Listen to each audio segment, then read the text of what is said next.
Acabou o Siqueira, mas o Rede TV News está no ar. Fique com a gente. Boa noite. Olá, boa noite. O Ministério Público denuncia o ex-governador de São Paulo, Geraldo Alckmin, por corrupção passiva, lavagem de dinheiro e falsidade ideológica. A Caixa Econômica Federal vai permitir a antecipação do saque aniversário do FGTS a partir da segunda-feira. E você vai ver também. No meio da pandemia, técnicos de enfermagem e enfermeiros entram em greve no Rio de Janeiro por atraso nos salários. Desembargador flagrado sem máscara pede desculpas ao guarda municipal que ele humilhou no litoral paulista. Rio Grande do Sul prepara 400 aviões para atacar a nuvem de gafanhotos que se aproxima do estado. Os insetos estão a 90 quilômetros da fronteira com o Brasil. O Ministério Público de São Paulo denunciou o ex-governador Geraldo Alckmin, do PSDB, por corrupção passiva, lavagem de dinheiro e falsidade ideológica. Os promotores acusam o ex-governador de receber mais de 11 milhões de reais em doações não declaradas da construtora Odebrecht para as campanhas eleitorais de 2010 e 2014. O objetivo da empreiteira, segundo o Ministério Público, era obter vantagens junto ao governo estadual. Alckmin teria recebido 2 milhões de reais da construtora na campanha O Palácio dos Bandeirantes em 2010 e outros 9 milhões quando disputou a reeleição em 2014. Segundo os promotores, as quantias não foram registradas nas prestações de contas das campanhas do tucano. A denúncia contra o ex-governador Geraldo Alckmin foi feita depois dele ser citado em delações premiadas de executivos da empreiteira junto ao Ministério Público Federal na Operação Lava Jato. Além do ex-governador, foram denunciados um doleiro, um ex-tesoureiro de campanhas do PSDB e 6 executivos da Odebrecht. Hoje, após a denúncia do MP, Geraldo Alckmin pediu para deixar a coordenação da campanha à reeleição do prefeito da capital paulista, Bruno Covas. Em nota, o ex-governador disse que as conclusões do inquérito são infundadas e não encontram suporte nos fatos.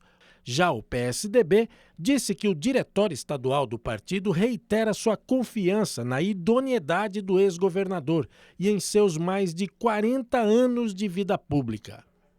O ex-governador do Distrito Federal, Agnello Queiroz, foi alvo de uma operação que investiga fraudes na área da saúde. Agnello chegou a ser levado à delegacia por posse de uma arma sem registro.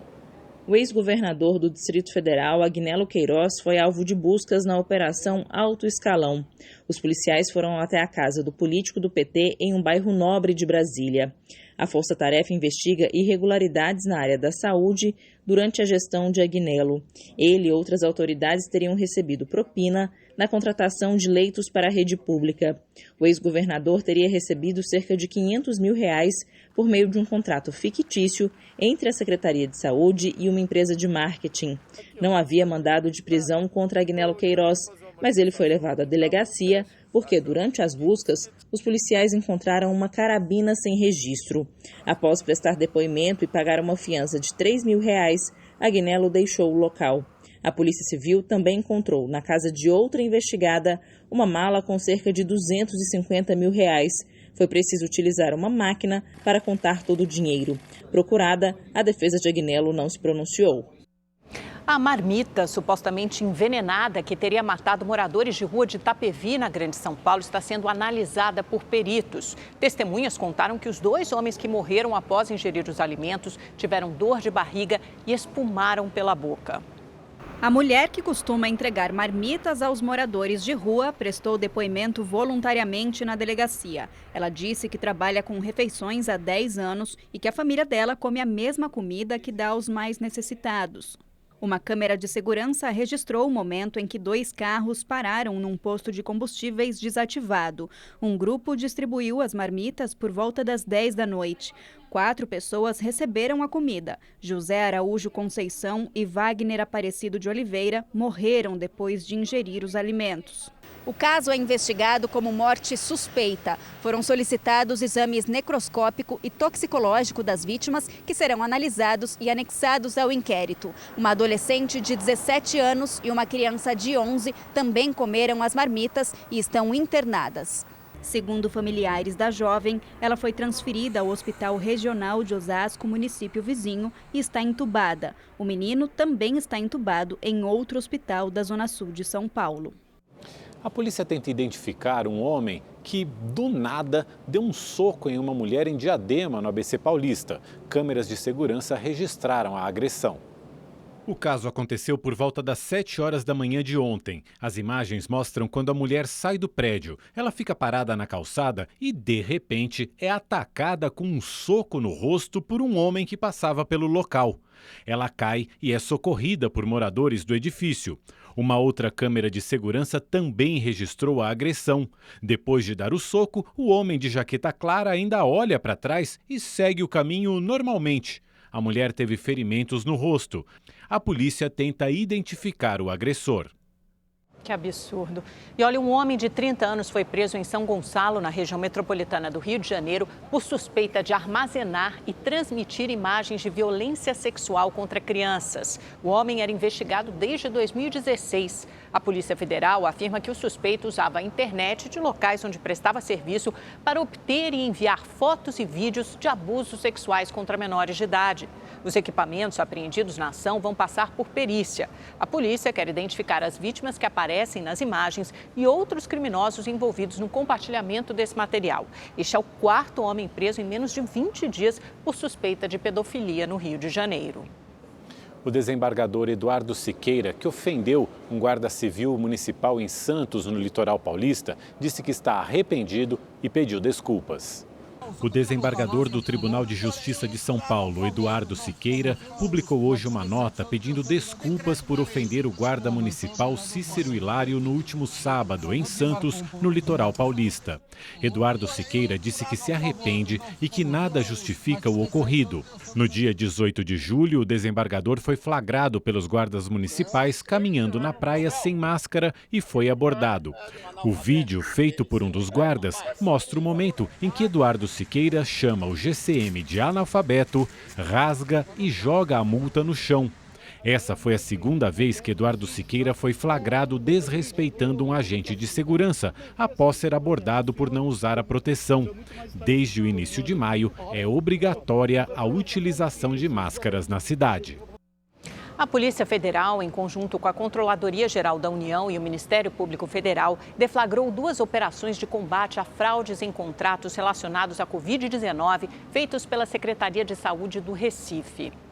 Uma das operações, a Balmasquê, investiga a compra de materiais médico-hospitalares sem licitação e com valores superfaturados, o que causou um prejuízo de mais de 7.300.000 reais ao SUS. Nessa operação, foram cumpridos 11 mandados de busca e apreensão. O diretor financeiro da Secretaria de Saúde do Recife, Felipe Soares Bittencourt, foi afastado por determinação da Justiça. Segundo o levantamento da Controladoria Geral da União, o contrato de compra dos materiais hospitalares entre a Prefeitura do Recife e a empresa Delta Med, o valor licitado foi aproximadamente 53 vezes maior do que o capital social da empresa. Nas diligências, a Polícia Federal também constatou que o número de funcionários declarados dessa empresa era inexistente e que a Delta Med também não teria movimentado valores entre 2013 e 2018. Todas essas informações levantam a suspeita de que, na verdade, a Delta Med era uma empresa de fachada. Hoje, a Polícia Federal também deflagrou a 3ª fase da Operação Apneia, iniciada em maio, para investigar a compra de 500 respiradores pulmonares pela Prefeitura do Recife junto à empresa Bioex, no valor de 11 milhões de reais. De acordo com a PF, a Bioex também seria uma microempresa de fachada e os equipamentos fornecidos também não tinham certificação da Anvisa. Nessa operação foram cumpridos 5 mandados de busca e apreensão em Pernambuco e São Paulo. Um dos mandados foi na casa do secretário de Saúde do Recife, Jailson Correia, que teve celular apreendido e quebra de sigilo bancário. O Ministério Público Federal também solicitou a prisão preventiva de Jailson Correia, mas o pedido foi negado pela Justiça. Em nota, a Prefeitura do Recife disse que as compras foram feitas dentro da legalidade e enviadas ao Tribunal de Contas do Estado, à Controladoria Geral da União e aos Ministérios Públicos Federal e Estadual de Pernambuco. A defesa do diretor financeiro Felipe Soares Bittencourt diz que vai tomar medidas judiciais quanto ao afastamento dele. E nós não conseguimos contato com as empresas Bioex e Deltamed. Hoje foi o dia das operações, né? Vamos mudar um pouquinho de assunto e falar de criatividade, porque a pandemia fez com que muitas empresas tivessem que se adaptar à nova realidade que estamos vivendo, o novo normal. Pois é, algumas marcas de roupas lançaram tecidos que, segundo os fabricantes, são capazes de proteger contra o novo coronavírus, além de ajudar a combater os vírus. Os empresários também lucram com a ideia. Carolina e Yuri são sócios desde 2016. Juntos, criaram uma startup para desenvolver peças de roupas inovadoras e funcionais. Começaram com uma camiseta feita com uma tecnologia anti-suor e anti-odor. Depois, uma antibacteriana. E, por fim, uma cueca feita para a prática esportiva, com um tecido de secagem rápida. Aí veio o coronavírus e eles enxergaram na pandemia a oportunidade de lançar novos produtos. Em parceria com o laboratório de nanotecnologia com o qual a gente já trabalhava, a gente conseguiu lançar de primeira mão, então foi um lançamento inédito da nossa marca, a linha antiviral composta pelas camisetas básicas antivirais e as máscaras antivirais também. Ao todo foram 2 meses para o desenvolvimento, homologação e certificação das peças, que começaram a ser vendidas em maio. A camiseta custa R$ 99,00 e a máscara R$ 27,00 a unidade. Olhando assim, parece uma máscara de pano comum, mas esse tecido é feito com a mesma tecnologia das roupas antibacterianas. Precisou apenas de uma aplicação reforçada de uma substância à base de íons de prata, para que se tornasse eficaz contra o coronavírus e também contra o H1N1. Outra diferença é que essa máscara aqui pode ser usada o dia todo. Já aquela padrão de pano que você tem na sua casa deve ser trocada a cada 4 horas. As peças foram aprovadas em testes realizados pela Unicamp, que mostraram uma eficácia de quase 100% na desativação dos vírus na superfície do tecido em até 5 minutos. Quem trabalha na produção do produto se sente orgulhoso. Sinto muito orgulho poder ajudar cada dia mais com a minha profissão. Sai aqui das suas mãos, do corte, que vai para todo mundo. Exatamente, muito carinho aqui para ajudar, todo mundo está precisando. Com cerca de 200 mil máscaras vendidas só no primeiro mês, a expectativa dos sócios é que o produto alcance novos mercados, inclusive fora do Brasil. Nosso objetivo daqui para frente também é não se limitar só geograficamente no Brasil, mas entender onde existem pessoas e onde existem países que não estão usufruindo dessa tecnologia ainda. E você que é assinante do Rede TV Plus tem chances de ganhar no novo festival de prêmios A Chave é Sua. De segunda a sexta, você pode ganhar smartphones e smart TVs em nossos programas. E aos domingos, no Encrenca, pode sair motorizado e levar para casa um Onix Plus automático 1.0 turbo. E tem mais! No final da promoção, o sorteio é de uma incrível Mercedes Classe A 200 Sedã. Então já sabe, se você não é assinante, ainda dá tempo. Acesse redetvplus.com.br ou aponte a câmera do seu celular para o QR Code aqui na tela. E se você já é assinante, parabéns e boa sorte! O estado de São Paulo registrou mais de 12 mil novos casos de Covid-19 nas últimas 24 horas. A explicação da Secretaria de Saúde para esse número elevado seria um problema no sistema de notificação. Foram 12.562 novos casos de ontem para hoje, um aumento de 3%, a maioria no interior. Os novos casos ainda não haviam sido lançados por causa de um problema de instabilidade na contagem de dados do Sistema Único de Saúde. De acordo com o secretário da pasta, o problema no sistema de contagem de óbitos e casos começou na última quinta-feira, mas a pandemia no estado de São Paulo segue sob controle. Ontem nos espantou a todos, especialmente a mim, o número de casos que nós tivemos, uma elevação absolutamente espantosa. Nós observamos que, a partir do dia 17 de julho, esses números baixavam para 5.000 casos, 6.000 casos, quer dizer, sempre 2.000 a 2.500 casos a menos do que aquelas médias diárias. O DataSUS do Ministério da Saúde mostrou instabilidade, dificultando a inserção dos casos leves dos municípios para essas contabilizações. As taxas de ocupação dos leitos de UTI apresentaram uma leve queda para 66,2% no estado e 63,7% na Grande São Paulo. Na quarta-feira, as taxas eram de 66,5% no estado e 64% na Grande São Paulo. Segundo o secretário de Desenvolvimento Regional, o estado segue com a ampliação de testes. Foram distribuídos mais 450 mil kits de coleta para a realização de exames da Covid-19. Teste de diagnóstico de casos agudos é feito essencialmente pelo teste PCR e há mais de um mês a gente tinha aqui 1/4 dos confirmados totais sendo teste rápido e 3/4 por teste PCR. Hoje a gente já tem quase 30% de confirmados por teste rápido. Então também está aumentando a confirmação de pessoas que em algum momento tiveram a infecção, desenvolveram anticorpos, mas não estão doentes, vamos dizer assim. Não estão sintomáticos, não estão precisando de assistência. Por isso que a gente aumenta a testagem, mas isso não significa diretamente ter um aumento de casos confirmados e também de óbitos. Uma pesquisa mostra como a pandemia tem afetado a vida de quem vive em comunidades carentes de Belo Horizonte. No maior conjunto de favelas da cidade, 80% dos moradores já foram infectados ou conhecem alguém que teve a Covid-19.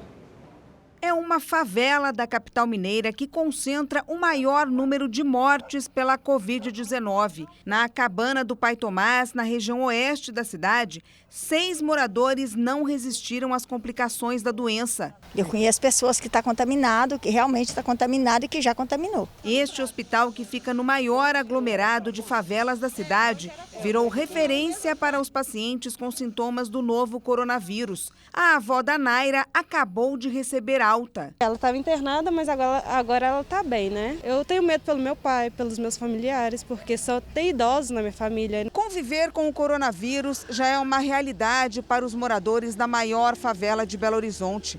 Uma pesquisa feita nos últimos meses revela que das cerca de 50 mil pessoas que vivem aqui, 80% já foram infectadas ou conhecem alguém que já teve ou está com a doença. A desigualdade, ela existe não só econômica, mas também no saneamento. Então, várias comunidades já foi detectado o vírus do coronavírus dentro do esgoto. Então, a disseminação da doença é maior. A barbearia do Carlos Eduardo, que fica no aglomerado, está fechada há 4 meses. E para conseguir gerar renda, ele atende os clientes em casa e com hora marcada. Os clientes estão inseguros de vir cortar o cabelo, fazer sua barba. E a gente tem que se ajustar no meio dessa pandemia para retomar nossas vidas normal. 30% das pessoas que foram entrevistadas perderam esses empregos, né? A maioria no setor de serviço. Só que eles acreditam, eles têm fé numa retomada da economia. Né? A maioria tem certeza que vai conseguir um novo emprego e ainda um salário maior. A Caixa criou um calendário para que os beneficiários do auxílio emergencial compareçam às agências do banco para desbloquear o aplicativo Caixa Tem, que é usado para acreditar as parcelas do programa. Nessa semana, o banco bloqueou centenas de milhares de contas por suspeita de fraude. Para evitar aglomerações nas agências, as datas para o desbloqueio foram divididas de acordo com o mês de aniversário do beneficiário. Os afetados deverão levar documento de identificação para comprovar que não houve irregularidade. Agora, quem teve o acesso bloqueado em razão de inconsistências cadastrais sem indício de fraude, não precisa ir à agência e pode fazer a liberação a partir de hoje pelo próprio aplicativo. Quase 30 milhões de domicílios do país receberam o auxílio emergencial em junho, segundo dados divulgados hoje pelo IBGE. A Pesquisa Nacional por Amostra de Domicílios revelou que 29 milhões e 400 mil lares brasileiros foram beneficiados com algum tipo de auxílio do governo relacionado à pandemia no mês de junho. São 3 milhões de domicílios a mais na comparação com maio. O valor médio recebido foi de R$ 881 por residência. Na região norte, os benefícios emergenciais chegaram a 60% dos domicílios. Logo em seguida, vem o Nordeste, com 58,9%. Ainda segundo o IBGE, a taxa de desocupação no país foi de 12,4% em junho, o que representa um aumento de 1,7 ponto percentual em relação ao mês anterior. O número de desempregados subiu em todas as regiões do país, com o Nordeste e o Sudeste registrando os maiores índices. A partir da próxima segunda-feira, a Caixa Econômica Federal vai permitir a antecipação do saque aniversário do FGTS. O anúncio foi feito por videoconferência pelo presidente da Caixa Econômica Federal, Pedro Guimarães, e valerá para quem fez a opção do saque aniversário. A novidade agora é que os trabalhadores não precisarão esperar o mês do aniversário para resgatar o crédito do FGTS. O processo será totalmente digital ao acessar o aplicativo do FGTS. Lá, o trabalhador poderá solicitar até 3 saques, ou seja, vai ser possível pedir a antecipação de até 3 anos de saque aniversário. O valor mínimo total será de R$ 2.000, com taxa de juros fixas em 0,99% ao mês. Mais um produto que permitirá que o cliente da Caixa, o trabalhador em geral, tenha acesso a uma linha de crédito a taxas reduzidas neste momento de pandemia.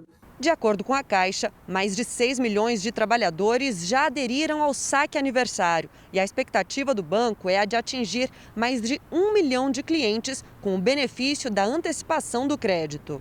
Outra novidade publicada hoje no Diário Oficial da União pelo Instituto Nacional do Seguro Social, o INSS, é a autorização para aposentados e pensionistas fazerem o desbloqueio para consignados 30 dias após a concessão do benefício. Antes, o prazo era de 90 dias. O presidente da Câmara dos Deputados, Rodrigo Maia, se reuniu com o ministro da Economia, Paulo Guedes, para discutir as reformas que o Congresso e o governo pretendem aprovar. O único a falar após o encontro, Maia defendeu a união entre os poderes. Principalmente num momento como esse, de pandemia, depois de pós-pandemia, onde as pressões por investimentos, por aumento de despesas, de proteção aos mais vulneráveis vão aparecer, a gente tem que olhar, né, todas as oportunidades. E uma oportunidade importante, um caminho fundamental, que a gente já vinha discutindo, exatamente a melhoria da qualidade do gasto público. Eu sempre tive uma grande confiança no ministro Paulo Guedes. A minha última eleição à presidência da Câmara, o ministro Paulo Guedes foi decisivo. E eu vim aqui para dizer a ele isso, do meu compromisso com essa pauta de modernização do Estado brasileiro, de melhoria do ambiente de negócio para o setor privado. O mais importante nesse momento é a gente olhar para os brasileiros, aqueles vulneráveis que vão ficar sem empregos, e para isso a gente precisa estar unido e estar dialogando para a construção dos melhores projetos que precisam ser aprovados nos próximos meses no Congresso Nacional. 4 empresários ligados ao Instituto de Atenção Básica e Avançada à Saúde, o IABAS, foram presos hoje suspeitos de desviar recursos públicos em contratos com a Prefeitura do Rio de Janeiro. A polícia fez buscas na sede da organização social IABAS em São Paulo. O cofre que estava no local teve de ser arrombado. Na casa do sócio fundador da OS, Luciano Artioli Moreira, os policiais encontraram diversos animais, inclusive um macaco sem autorização de criação. Em Campinas, a 100 quilômetros de São Paulo, a polícia prendeu Luiz Eduardo Cruz, ex-controlador do IABAS, e a esposa dele, Simone Amaral da Silva Cruz. Eles já tinham sido presos em 2018 no Rio de Janeiro, em uma operação que investigava desvios na saúde pública. Na operação também foram presos Marcos Duarte da Cruz, irmão de Luiz Eduardo, e o empresário Francesco Chimarella Neto. Segundo o Ministério Público, eles participavam de uma quadrilha que atuou de 2009 a 2019 nas gestões de Eduardo Paes e Marcelo Crivella na Prefeitura do Rio. Durante esse período, o Iabas recebeu 4,3 bilhões de reais em contratos para prestar serviços na área da saúde. A denúncia do MP aponta que desse dinheiro, a OAS desviou 6,5 milhões de reais. De acordo com a denúncia, o Iabas contratava fornecedores laranjas controlados por Luiz Eduardo Cruz. Essas empresas superfaturavam os valores dos serviços prestados, sem que houvesse fiscalização. O dinheiro era sacado na boca do caixa. Pelo menos mais 4 empresas são investigadas por suspeita de participação no esquema. Representamos, ao juízo o bloqueio das contas bancárias de 19 pessoas físicas e jurídicas, bem como o bloqueio dos imóveis em nome dos investigados, a fim de que esse valor seja ressarcido ao erário e à sociedade. Ao comentar o caso, o prefeito do Rio, Marcelo Crivella, atacou o antecessor Eduardo Paes e disse que encerrou a relação com o Iabas depois de aplicar uma multa de mais de 27 milhões de reais. O Paes trouxe a Iabas, nós tiramos. O Paes pagou a Iabas, nós multamos a Iabas. Foi uma rescisão unilateral feita pela prefeitura porque ela não alcançou 50% dos indicadores. E aí a Rio Saúde entrou, foi uma época difícil, eles deviam muito aos funcionários. O hospital, a exemplo como a UPA de Madureira, estava destruído e nós perseguimos todos os atos administrativos existentes para documentar essa calamidade que o Iabas trouxe para o Rio de Janeiro. Eduardo Paes preferiu não comentar o caso. O ex-secretário dele, Daniel Sorange, disse em nota que a Secretaria Municipal de Saúde sempre atuou com lisura e transparência e que as empresas citadas venceram licitações com comissões independentes, sem receber contratos emergenciais, como no momento atual. O Instituto Iabas também é investigado por irregularidades em contratos com o governo do estado durante a pandemia de Covid-19. A OAS foi contratada para construir e administrar os 7 hospitais de campanha prometidos pelo governador Wilson Witzel. Apenas a unidade de São Gonçalo e parte do Hospital do Maracanã ficaram prontas. Por causa dos atrasos e de investigações por irregularidades na compra de equipamentos, a OAS, que também administrava o Hospital Adão Pereira Nunes na Baixada Fluminense, foi afastada pelo governo do Rio. As investigações chegaram até o governador Wilson Witzel, que deve enfrentar na Assembleia Legislativa um processo de impeachment. Em nota, o Iabas afirmou que todas as prestações de contas relativas aos contratos com a Prefeitura do Rio foram aprovadas e apenas as informações de 2019 estão sob análise. Disse ainda que Luiz Eduardo Cruz não possui nenhuma relação com o Instituto desde setembro de 2017. 3 empresários foram presos durante uma operação em Minas Gerais que investiga a venda de máscaras, luvas e testes da Covid-19 para prefeituras e estados. Eles são suspeitos de pagar propina e entregar produtos de baixa qualidade. Foram cumpridos mandados de busca e apreensão em empresas e nos endereços dos investigados na cidade de Varginha. Os alvos eram o casal Ederson e Monique Bueno e o sócio deles, Leonardo Martins Pereira, que foram detidos. De acordo com o Ministério Público, em março, no início da pandemia no Brasil, a empresária, que era dona de um salão de beleza, mudou o ramo de atividade para importação e exportação de insumos médicos. Em poucas semanas, o trio já negociava a venda de máscaras, luvas e testes da Covid-19 para hospitais filantrópicos, prefeituras e o governo de 6 estados. Segundo os promotores, em troca de mensagens por celular, os suspeitos falam sobre as comissões que teriam que pagar. Vai ser assinado segunda-feira com o secretário. O secretário lá, o prefeito e tal, vai assinar para 100 mil testes. Esse lá tem muita gente envolvido, até mesmo do governo de lá, entendeu? Então, eu passei pro cara um valor e eles pediram para colocar um valor muito acima, entendeu? Vai sair no final a 165. O que está acontecendo é que os caras não querem ganhar pouco. Eles querem ganhar para a vida toda, entendeu? O Léo ligou para mim que a respeito de comissão em cima da máscara dupla. Eu peguei e falei que tá seguindo aquela tabela que ele passou para mim e para você, viu? Você não precisa falar valores para ele, não. Uma organização criminosa subjacente que estava explorando essa época de pandemia na realização de vendas diretas de maneira fraudulenta, com o oferecimento ou promessa de pagamento de vantagem indevida a funcionários públicos para que eles firmassem esses contratos sem licitação, com dispensa de licitação, e também com o fornecimento de produtos diferentes daqueles produtos que deveriam ser fornecidos, muitas vezes mais baratos e de qualidade muito inferior. E essa máscara, a gente vendeu para a prefeitura aqui de Lavras e deu o maior BO para nós, porque as máscaras não é tripa nada, é uma porcaria de máscara, sabe? As investigações apontam que o grupo já tinha lucrado R$300 mil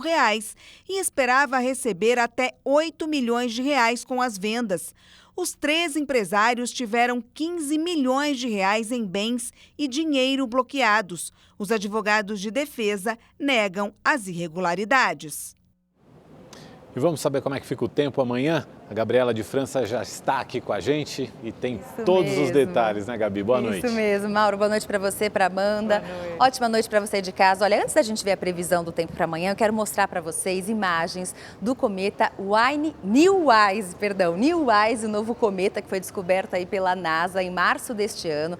Ele já passou pelas Filipinas, lá na Ásia. Nos Estados Unidos foi visto em Colorado e aqui no Brasil ele chegou essa semana, apareceu lá na Paraíba, no Nordeste, em Brasília, e hoje está no céu de São Paulo, Rio de Janeiro, Mato Grosso do Sul. Amanhã deve chegar lá no sul do Brasil. E, gente, para apreciar esse fenômeno que é muito raro, ele ocorre a cada 6.800 anos, é preciso olhar para onde o sol se põe, um pouquinho para a direita.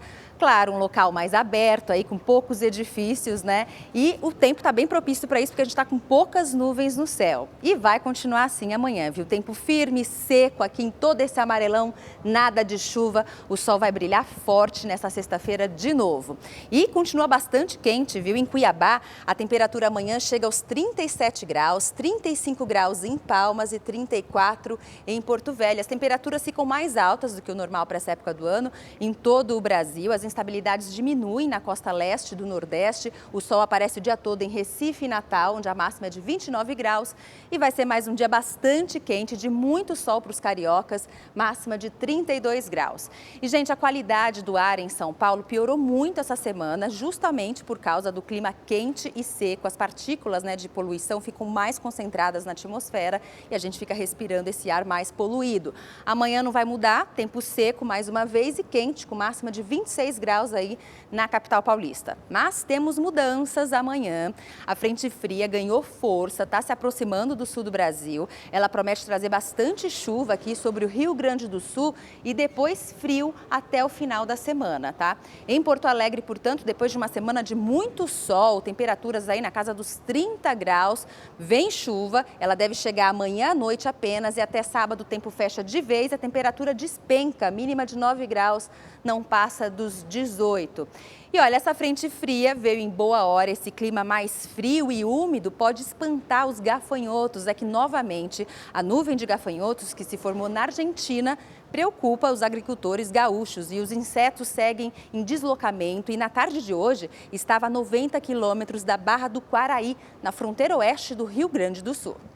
As baixas temperaturas registradas na província de Entre Rios, na Argentina, reduziram a mobilidade dos insetos. Caso a nuvem chegue em solo gaúcho, a Secretaria da Agricultura prevê a atuação de equipes na contenção dos insetos. Para o engenheiro agrônomo que acompanha o caso, o auxílio do governo federal chega em um momento fundamental. Esse é um recurso importante para a aquisição de insumos e contratação de serviços para atuar nas supressões, né, do surto, caso venham a ocorrer. Na ocorrência de um surto, sim, será necessário agir rapidamente. Isso vai ser muito importante para atuar nas supressões. O Sindicato Nacional de Empresas da Aviação Agrícola disponibilizou 400 aviões para as ações de combate. 70 deles estão prontos para auxiliar na pulverização de agrotóxicos. Para o especialista, a nuvem pode se deslocar para outros municípios gaúchos e devastar rapidamente as lavouras de trigo, citros e pastagens. Temos dados aí para estimar prejuízos bem consideráveis, né, que podem chegar, dependendo da cultura e atingida, dependendo da região, podem chegar seguramente a R$1 milhão por dia. O Serviço Nacional de Segurança e Qualidade Alimentar da Argentina não divulgou até o momento as estimativas totais dos danos causados pelos insetos. Segundo o Ministério da Agricultura, os gafanhotos continuam se deslocando lentamente em território argentino, sem previsão de que alterações climáticas possam interferir na rota da nuvem. Vamos falar um pouquinho de economia. A arrecadação do governo federal em junho registrou o pior desempenho para o período desde 2004. O valor recebido com impostos, contribuições e outras receitas somou 86 bilhões de reais. O número é quase 30% menor em relação ao mesmo mês do ano passado. Segundo a Receita Federal, essa queda de arrecadação é resultado do impacto da pandemia. No Rio de Janeiro, técnicos de enfermagem terceirizados e enfermeiros entraram em greve. Os profissionais estão com salários atrasados. Os funcionários das unidades de saúde estaduais administradas por organizações sociais protestaram no centro da cidade. Parte dos enfermeiros e técnicos de enfermagem está com salários atrasados há cerca de 4 meses. Eles também reivindicam o pagamento de férias, benefícios e a manutenção dos vínculos trabalhistas e do piso estadual. De acordo com os representantes sindicais, 50% dos profissionais continuam nos postos de trabalho. Entre as unidades afetadas estão o Hospital Adão Pereira Nunes, na Baixada Fluminense, e os hospitais de campanha do Maracanã e de São Gonçalo, na região metropolitana. Em nota, a Secretaria Estadual de Saúde afirmou que espera a autorização do Tribunal Regional do Trabalho para pagar os funcionários do Hospital Adão Pereira Nunes diretamente em conta, como já foi feito para as unidades do Maracanã e de São Gonçalo. Em relação a outras pendências, a Secretaria informou que está tratando o assunto com prioridade. E vamos aos números da Covid-19 no Brasil. De acordo com o Ministério da Saúde, 1.570.000 pessoas estão recuperadas do coronavírus. 633 mil pacientes estão em acompanhamento e o país acumula mais de 84 mil mortes provocadas pelo vírus. E agora o comentário de Boris Casoy. Boa noite. É preocupante a quantidade de receitas milagrosas que aparecem nos meios de comunicação anunciando a cura dos males provocados pela pandemia. Mistificação, ignorância ou maldade, essas promessas, além de não curar, podem matar o paciente. Elas vão desde supostas rezas milagrosas, passam por bebidas alcoólicas e chegam até poções mágicas tidas como infalíveis. Não vá nessa onda. Se você tiver quaisquer sintomas da Covid, procure assistência médica. Não confie em mais nada nem em mais ninguém. Não perca tempo. Siga a orientação do médico. O resto é vigarice. E vigarice se trata com polícia. A Rede TV e o Facebook Watch se uniram para trazer conteúdo exclusivo para você. É o programa Histórias do Dia, exibido de segunda a sexta no Facebook da Rede TV. Boa noite, muito obrigada pela audiência. A gente se encontra aqui amanhã. Valeu pela companhia, o Rede TV News volta amanhã. Boa noite para você.